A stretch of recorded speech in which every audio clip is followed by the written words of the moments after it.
Aladdin. एक सपनों वाला लड़का अलादीन एक साधारण लेकिन बेहद चतुर और जिज्ञासु लड़का था।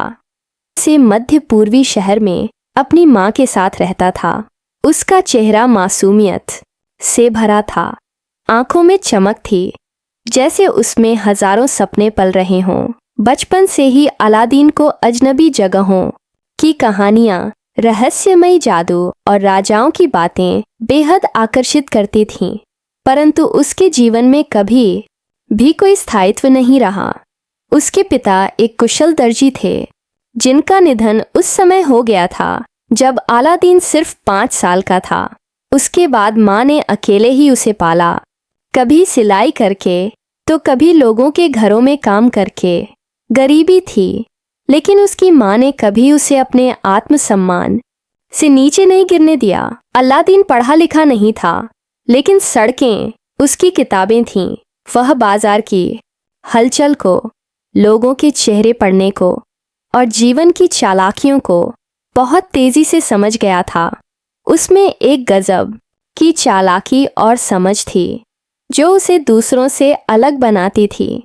अलादीन की माँ, त्याग की प्रतिमा अलादीन की माँ फातिमा, एक अत्यंत मेहनती और सहनशील महिला थी। उसकी उम्र करीब 40 साल थी, लेकिन संघर्षों ने उसकी आंखों में एक गहराई पैदा कर दी थी। वह कभी बहुत सुंदर और खुशमिजाज महिला थी जब उसका पति जीवित था, लेकिन पति की मौत के बाद उसका चेहरा उदास रहने लगा।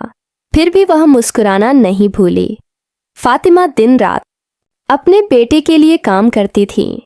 वह चाहती थी कि अलादीन बड़ा होकर एक अच्छा इंसान बने, जो दूसरों का सम्मान करे, मेहनत से जीवन जिए। वह बार बार अलादीन को समझाती, बेटा, जादू या दौलत से ज्यादा बड़ी चीज है इज्जत और मेहनत। लेकिन अलादीन का मन उड़ता हुआ था।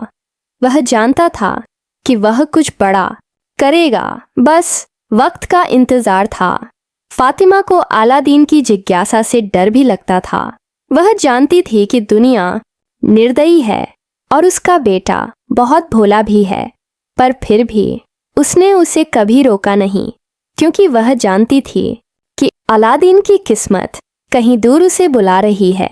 जादूगर, रहस्य और छल का दूसरा नाम कहानी में जब पहली बार जादूगर आता है तो वह एक अमीर व्यापारी के रूप में सामने आता है, लेकिन उसका असली नाम कोई नहीं जानता।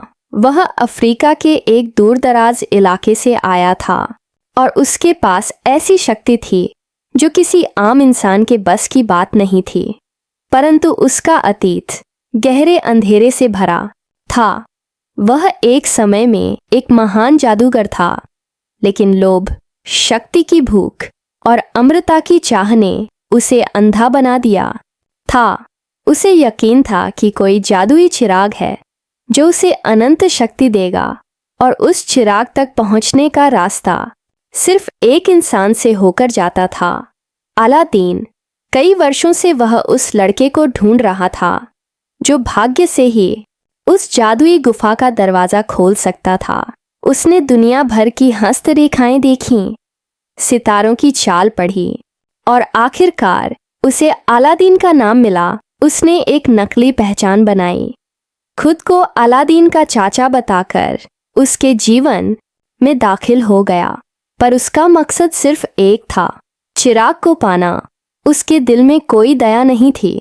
वह जानता था कि अलादीन को गुफा में भेजना और फिर उसे वहीं छोड़ देना ही सबसे आसान रास्ता है। तीनों की किस्मत जुड़ी थी। इन तीनों की कहानियां एक दूसरे से अलग थीं, लेकिन किस्मत ने उन्हें जोड़ दिया था। अलादीन, जो एक सपने देखने वाला लड़का था, फातिमा, जो त्याग और प्रेम का प्रतीक थी, जादूगर, जो लालच और धोखे का चेहरा था। यह कहानी इन तीनों की टकराहट की थी, एक ऐसे चिराग की खोज जो किसी की किस्मत बदल सकता था। लेकिन असली शक्ति उस इंसान में थी जो दिल से नेक था। अलादीन को भी जादुई चिराग मिला। उसने चिराग को रगड़ा, चिराग से जिन्न प्रकट हुआ, जिन्न ने उससे पूछा कि वह क्या चाहता है। अलादीन ने जिन्न से अपनी इच्छा बताई। चिराग के जिन्न ने अलादीन के सामने सोने और हीरे की पहाड़ियां रख दीं। वो पहाड़ियां सोने और रत्नों से चमक रही थीं। अलादीन हैरान रह गया उस खजाने को देखकर। रात के समय वो सोने की पहाड़ियां और भी चमकने लगीं। वो नज़ारा किसी सपने जैसा लग रहा था।